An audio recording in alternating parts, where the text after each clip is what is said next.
যখন কর ব্যবস্থায় বৈষম্য থাকে তখন কিন্তু এটা ট্যাক্স পেয়ারদের জন্য একটা বড় ডিসইনসেন্টিভ হয়। যেমন আমরা গতবার দেখেছি আপনারা আমাদের প্রাইভেট সেক্টরের প্রভিডেন্ট ফান্ডের উপরে ট্যাক্স দিয়েছেন, কিন্তু গভর্নমেন্ট প্রভিডেন্ট ফান্ডে ওটা জিরো। মাননীয় মন্ত্রী, আমি আপনাকে সাধুবাদ জানাই, এবার আপনি মাননীয় সংসদ সদস্যদের গাড়ির উপরে 25% শুল্ক আরোপের প্রস্তাব করেছেন। আমার কাছে যেটা মনে হয়, আমরা সাধারণ নাগরিকরা যে একজন নীতি প্রণেতা তিনি যদি গাড়ি আনতে সুবিধা পান, শুল্ক সুবিধা, তাহলে সাধারণ জনগণ না কেন? আর সাধারণ জনগণ যদি গাড়ি আনতে 500-600% শুল্ক দেয়, তাহলে নীতি প্রণেতারা কেন নিজেদের জন্য এরকম একটা বৈষম্যমূলক নীতি তৈরি করবেন?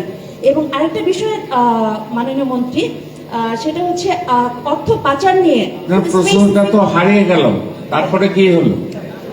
আমার প্রশ্নটা হচ্ছে কর ন্যায্যতা এবার বাজেটে কিভাবে এনশিওর করছেন, এটা আমার প্রশ্ন। আপনি নিজেই উত্তর দিয়েছেন, তা আমরা চেষ্টা করছি, দেখা যাক। মাননীয় মন্ত্রী, যতদিন পর্যন্ত এই বৈষম্য থাকবে, কর ন্যায্য আপনি যদি অ্যাড্রেস না করেন, তাহলে তো যেমন অর্থ পাচার নিয়ে মাননীয় মন্ত্রী স্পেসিফিক কিছু কিন্তু আমরা বাজেট বক্তৃতায় পাইনি। তো সেই ক্ষেত্রে একটু যদি আমাদেরকে ক্লিয়ার করতেন যে আমরা সাধারণ জনগণ যারা কর দেবেন তাদের জন্য ইনসেনটিভটা কি? ধন্যবাদ। Yes, Honorable Finance Minister, please. Honorable Finance Minister, please. I have a ওর প্রশ্নের উত্তরটা দেওয়া হয়নি। একটু ন্যায্যতার বিষয়ে একটু অপেক্ষা করুন।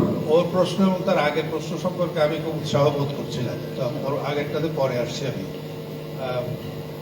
এই সংসদ সদস্যদের বিনা শুল্কে গাড়ি আনার সুবিধা দেওয়া হয়, তখন দেশের রাষ্ট্র ক্ষমতার পরিচালনায় দায়িত্বে ছিলেন হুসেন মোহাম্মদ এরশাদ। এরপরে কাউকে একটা সুযোগ দিলে সেই সুযোগটা বন্ধ করা বেশ কষ্টসাধ্য হয়ে যায়।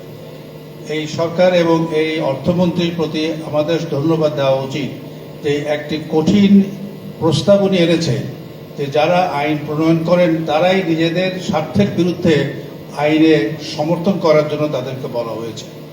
পদ্মা সেতু সম্পর্কে আমি মনে করেছিলাম যে আমার হয়তো কিছু বলার সুযোগ হবে, তা মাননীয় মন্ত্রী দেননি, তবু আমি নিলাম। পদ্মা সেতুতে বিশ্বব্যাংকের কল্পিত যে সকল দুষ্ট ব্যক্তি ছিলেন তার মধ্যে আমি একজন। মাননীয় প্রধানমন্ত্রী আমাকে সমর্থন না দিলে এবং আমাকে সাহস না দিলে আমি আজকে আপনাদের সাথে কথা বলতে